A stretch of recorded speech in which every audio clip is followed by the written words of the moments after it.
The fire lance was a very early gunpowder weapon that appeared in 10th century China during the Jin-Song Wars. It began as a small pyrotechnic device attached to a spear-like weapon, used to gain a critical shock advantage right at the start of a melee. As gunpowder improved, the explosive discharge was increased, and debris or pellets added, giving it some of the effects of a combination modern flamethrower and shotgun, but with a very short range, 3 meters or less, and only one shot. Some were designed for 2 shots. In later larger and more powerful fire lances, the lance point was discarded, as these versions were too unwieldy to be used in melee. These are considered to be a proto-gun, the predecessor of the hand cannon, and the ancestor of all firearms. Fire lances that were too large for a single man to wield were emplaced upon the ground in a supporting framework. These can be considered a proto-cannon. Design. The first fire lances consisted of a tube, usually bamboo, containing gunpowder and a slow match, strapped to a spear or other polearm weapon. Once ignited, the gunpowder tube would ideally eject a stream of flames in the direction of the spearhead. Coviative projectiles such as iron pellets or pottery shards were later added to the gunpowder. Upon firing, the gunpowder charge ejected the projectiles along with the flame.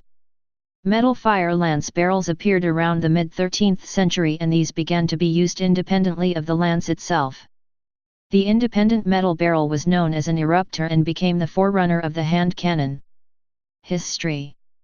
The first evidence of fire lances appeared in China in the year 950, and fire lances were also mentioned in the military text Wujing Zhangjiao of 1044. However, usage of fire lances in warfare was not mentioned until 1132, when Song garrisons used them during the siege of Dun, in modern-day Anlu, Hebei, when fire lance troops led the vanguard in a sortie against the Jin dynasty, 1115–1234. In 1163, fire lances were attached to war carts known as at your desire carts, used to defend mobile firebomb trebuchets. In the late 1100s, pieces of shrapnel such as porcelain shards and small iron pellets were added to the gunpowder tube. At some point, fire lances discarded the spearhead altogether and relied solely on their firepower. By 1232, the Jin were also using fire lances, but with improved reusable barrels consisting of durable paper material. According to the history of Jin, these fire lances had a range of roughly 3 meters. To make the lance, use chihuang paper, 16 layers of it for the tube, and make it a bit longer than 2 feet. Stuff it with willow charcoal, iron fragments, magnet ends, sulfur, white arsenic, and other ingredients, and put a fuse to the end. Each troop has hanging on him a little iron pot to keep fire, and when it's time to do battle, the flames shoot out the front of the lance more than 10 feet, and when the gunpowder is depleted, the tube isn't destroyed. History of Jin. The Mongol soldiers which they were used against were apparently disdainful of other Jin weapons, but greatly feared the fire lance. Jin soldiers also used them in open combat, and in one instance, a contingent of 450 fire lancers routed an entire Mongol encampment.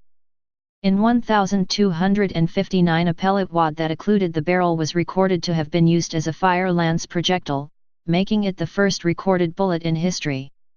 By 1276, fire lances had transitioned to metal barrels. The metal-barreled fire lance began to be used independently of the lance around the mid to late 13th century. These proto-cannons, which fired coviative projectiles, known as eruptors, were the forerunners of the hand cannon. By 1280, the Middle East had acquired fire lances. In 1396, European knights took up fire lances as mounted weapons. The last recorded usage of fire lances in Europe occurred during the storming of Bristol in 1643. Please subscribe and thanks for watching.